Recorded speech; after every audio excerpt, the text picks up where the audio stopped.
Alright, this is my test of the MAG-LITE 4D flashlight versus the Sunwayman V10A, which takes a single AA battery.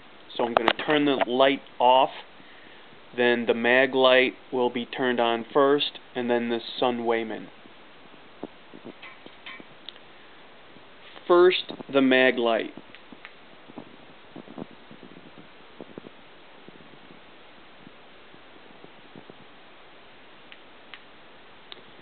Now the Sunwayman at full strength.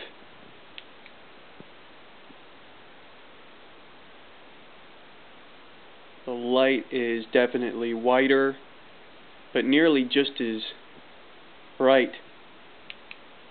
Back to the MAG-LITE.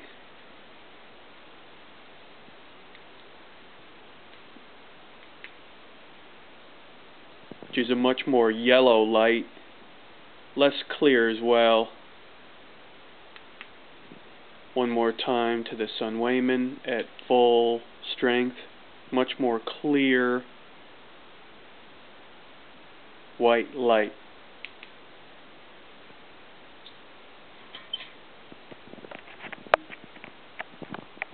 Alright, that's the test.